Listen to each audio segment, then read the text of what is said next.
Well, who is it that done found the goats?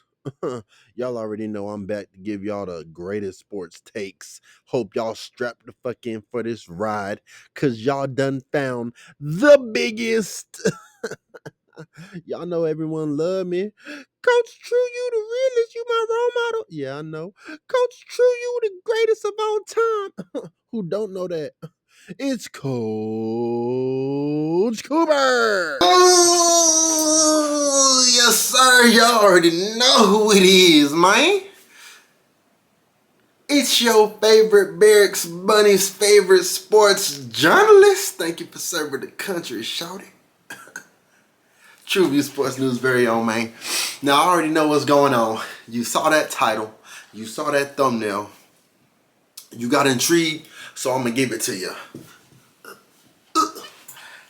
Is Jake Paul a joke? Or is he justified in boxing? You probably clicked on this video thinking I was just going to start shitting on this man. I was finna hate on him to hell and back. I got an opposite opinion from what most people have for Mr. Paul in the boxing community. Most people say this man is clown, boxing bozo, buster, jabroni, Mr. Disney man, okay? He has no place in the boxing world because he has an upcoming bout with Julio Cesar Chavez Jr. I'm going to talk about that whole main event pay-per-view. I'm going to answer the questions that y'all been questioning for Mr. Jake Paul. And I'm going to give the true review breakdown of his boxing resume. Before I yap away this whole goddamn introduction, y'all know the order of things on this channel. If you're new, I'm finna teach you. Y'all fire up that like and subscribe button. Hit the notification bell if you feeling fancy. Y'all been turning the shit up. I've been seeing some views that's catching me off guard, so I appreciate it. I love all y'all. Let me do my job. While I'm taking care of this Thoinka LaRuski, we smoking a baby leg. While I'm taking care of that, y'all let me know what was y'all's favorite Jake Paul moment. I like how he packed up Tyron Woodley. Whether if it was rigged or not, he put that man in pack up paradise pretty nicely. Yeah. The Czar is cooking today, okay?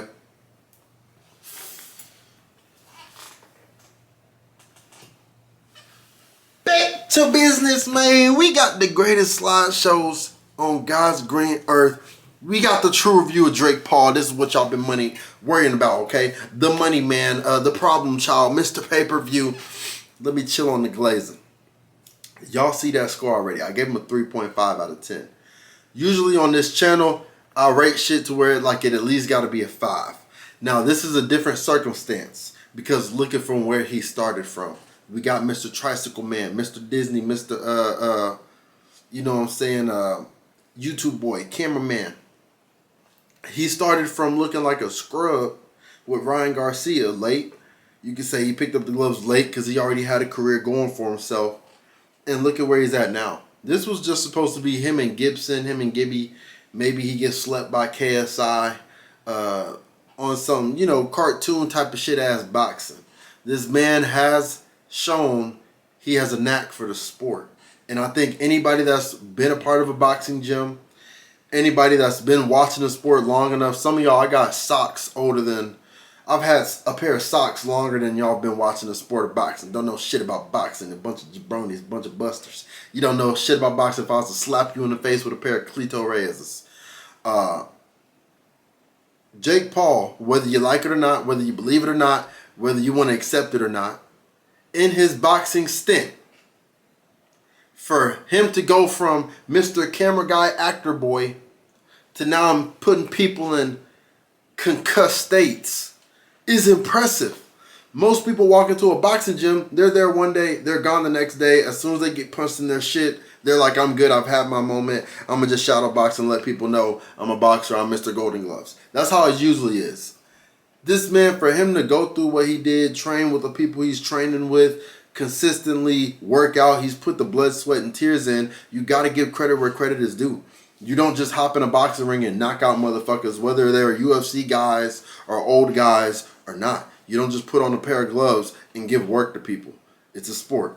Now, has his competition always been the best? No. But here's a trivia question I have for you, Goober. $1 million on the line. Your family's dangling over the fucking Pacific Ocean. Who were the first 5 people Canelo fought in his boxing career? You don't know, okay? Who was the first 3 people Devin Haney fought in his boxing career? You have no clue. That's fair. Who was the first 10 people Floyd Mayweather fought in his pro boxing career, and what are they doing? What's those guys' names? I don't know. You don't know because it's fucking normal. Most professional boxers at the beginning of the career, they're fighting the Elotes man. Okay, they're fighting the laundromat guy. They're fighting the fucking substitute teacher. They're not fighting top of the line champions. This man, Jake Paul, and not only that, they're fighting in a random gym somewhere off the fuck off corner. Like no one, you're fighting at a regular ass venue. This man, Jake Paul, his first time putting on the gloves is in front of thousands. His first time, his pay-per-views, yes, the competition is not the best. Yes, it is cherry picks. What boxer do y'all know does not have cherry picks their first few fights? All the greats, the first few people they fought, they were minus 9,000s, minus 900s. They were supposed to win. This man showed up for an easy payday. He wants to take care of his insurance policy for his kids. He needs to pay his mortgage. He showed up for a payday. He's not trying to be no goddamn WBC undisputed welterweight champion. This man is a 9-to-5 guy, average bucko, and he boxes as a hobby, journeyman. That's who you usually fight at the beginning, and that's who all the professionals fought at the beginning. Canelo over there, Devin Haney over there in Mexico, they're beating up people that escape from ICE. They're beating up illegals. So put on a pair of gloves. We need a record. We need to knock somebody out today. We're out here for a reason. We're stat padding. You're going to sleep, bucko. We caught you at the border. Come on, you got a matchup. 200 pesos, Devin Haney. You're fighting randoms. Jake Paul's at least fighting people where the odds was close. We thought Tyron Woodley was going to overhand him to hell. We thought Anderson Silva was old, but maybe he could just squeak through with defense. We thought Nate Diaz was going to have something special. We thought Mike Perry was going to be able to put it on him. He fought him at the height of his bare knuckle stint in his run. He lost to Tommy Fury, but the fact that it was close. You see the bloodline Tommy Fury is from. Even though he's Mr. Love Island man, Mr. Netflix guy, he's still someone who participates in boxing and sure as hell has more experience than the problem child. So now let's break this down, bruh. He's 11-1, 7 KOs, only 28 years old. All 12 of his fights have been business genius moves. Decently strong right hand, and he has natural talent. Whether you like it or not, look at his first fight and look at how his hooks kind of looked like I was swinging a noodle at you. His hooks was all elbow action. And then now it's like, okay, he got power. Now you got to be careful with that hook or he might send you into the third row with some shit. His next fight is Julio Cesar Chavez. This is a step up in competition. So I give him a 3.5 because obviously you ain't fighting the who's and the baddest motherfuckers in the heavyweight division. You're fighting, you're fighting the regulars. You're fighting the UFC guys and the back-end boxer guys. That's fine. He's doing it on a big stage. That's a lot. A lot of people look like killers in the gym. You put them in front of a crowd, shit the bed. Okay? It's hard to do what he is doing. We can't just say, oh, it's Jake Paul, it's rigged, it's garbage, woo-doo-woo-doo-woo. He puts on good pay-per-views, and he's making leaps in his career. It's early. He started late, and it's early. So we have to give credit where credit's due. We keep it true. As much as I want to come out here and clown the guy, I can't. I have to be honest. 3.5 out of 10, though. It ain't nothing special. Don't let you get in the ring with me, Jake Paul. I might do something serious to you. You might have first class tickets to Backup Island. Let me talk about the pay-per-view. Let me digress from giving hands to Jake Paul. I think he power drives Chavez Jr. I don't see Julio Cesar Chavez fighting off Jake Paul or being able to overpower Jake Paul. He's 39, so it is another old guy. Jake Paul is taking out another old man, Jenkins. But it's still someone of an athlete. It is still someone that got a belt. Now, whether he got the belt in the craziest manner or we really see him as something crazy and we all know he's a shell of himself before, it's a step up from Tommy Fury. It's a step up from Mike Perry. And I also like this pay-per-view because he's putting Gilberto on it. If you don't know who Gilberto is, please go do your homework on him. He has a nice little resume. He's an unknown Mexican superstar. I'm not sure why this dude isn't famous. Big Mexican guy. Got the hat. He really out there living that lifestyle. Big hands. He's knocking people all over the place. And he's ranked. People don't realize he's ranked pretty high on boxing's pound for pound, and obviously being the champion of the cruiserweight division. I'm not sure why he doesn't have much noise. There should be more people talking about it. Him and Jai Opatai obviously is something you eventually want to see happen. But I like this. He has a good matchup with, I'm not even going to try and say that name and embarrass myself. He has a good matchup with a prospect. I watched his videos.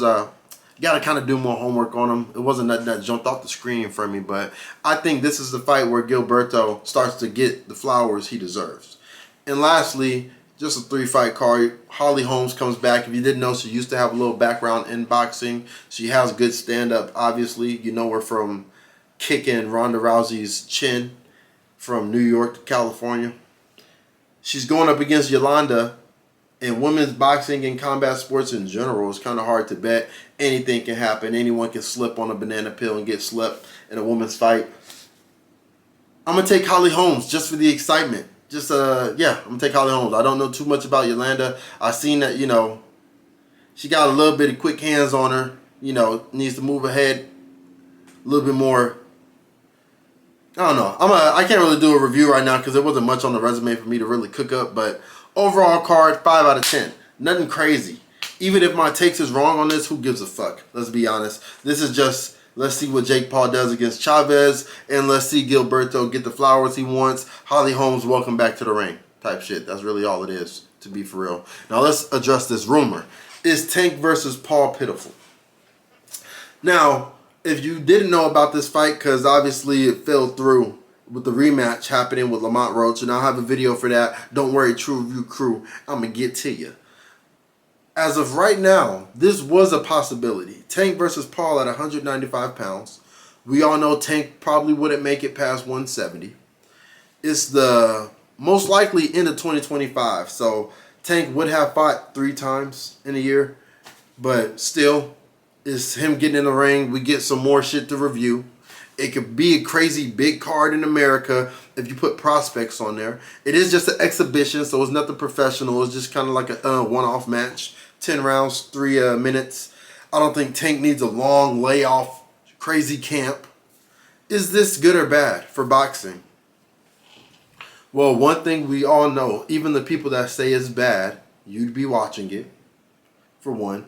2, we either get an extremely viral moment of Tank Davis dropping and knocking out Jake Paul. We see the little guy beating up the big dude.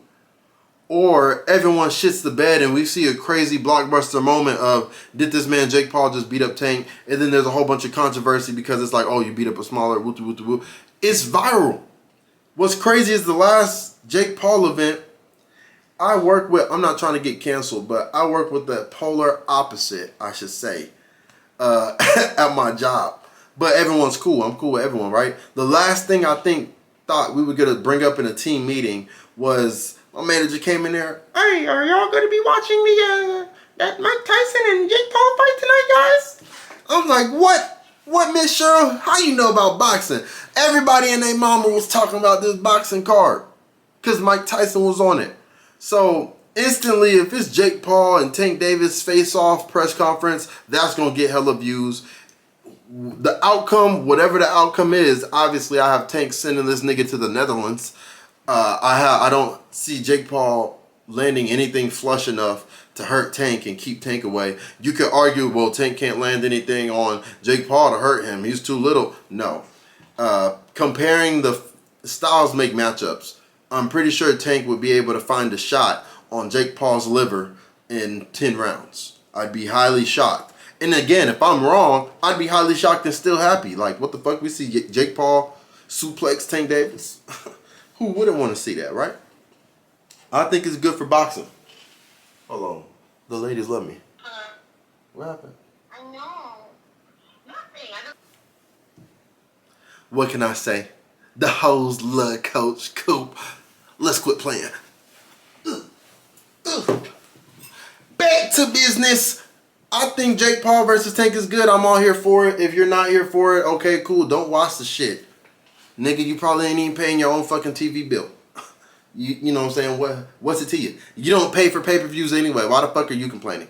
If you're worried about Tank Davis not fighting other stars if he fights Jake Paul, I will have that concern too. But I think the fact that Tank is in works with Turkey, we already know what Turkey about. We already know Turkey is making these fights. He's saying, Shakur, I want to see you against Tank. Let Tank do this one-off fight. Boom. Shakur announcement right after. I think that's what should happen. If we're having this fight, be like, I'm fighting Shakur right after. I'm finna sleep this YouTuber guy, and I'm gonna fight Shakur 2 months, 3 months later. Don't worry. This is training camp right now. Jake Paul, you're a training guy. You're a sparring partner. We're just doing it in front of a crowd. I'm finna spar with you a little bit, knock your ass out. Then Shakur, let's see what's up. I think this is cool. I'm not mad at it. I might be sounding like I'm crazy as hell and I don't know shit about boxing, but at the end of the day, people are still tuning in. What I think makes the card even better is if you told me Mason Abdullah is on that. If you told me Kermel Moulton is on the undercard. If you told me they threw what's another young prospect in the heavyweight division? Moses is on that card. Okay, then now we're getting real boxing talent like Mario Barrios about to fight Manny Pacquiao. Mario Barrios' biggest fight, a lot of people tuned in for was who? The last time he fought on the Jake Paul undercard. So, I think young boxing talent getting exposed and getting put in a Keyshawn Davis on there, I think is good for boxing. Why should we? Amari Jackson. These are people that we should throw on these cards and they should get some views from the Jake Paul hype. And then we get Tank Davis, who becomes more star power, who people will argue is a option for the face of boxing. This is more star power. Yeah, I'm all for it. I'm down to see it. I'd make a video about it. I'm also glad to see you at the end of this video. I appreciate y'all making it this far. That was my take for the man, Mr. Problem Child. I do have him hemming up Julio Cesar Chavez coming up shortly, so I'll have my reaction to that card. Y'all go ahead and find something to do. It's Memorial Weekend. Y'all turn up. Y'all take a shot for the kid. If you don't drink, y'all light up the blunt for the kid. If you sober, go get some hoes. That's what I'm talking about, okay? Y'all have a good one. Y'all enjoy the summer. Shout out to the people that graduated. Stay true.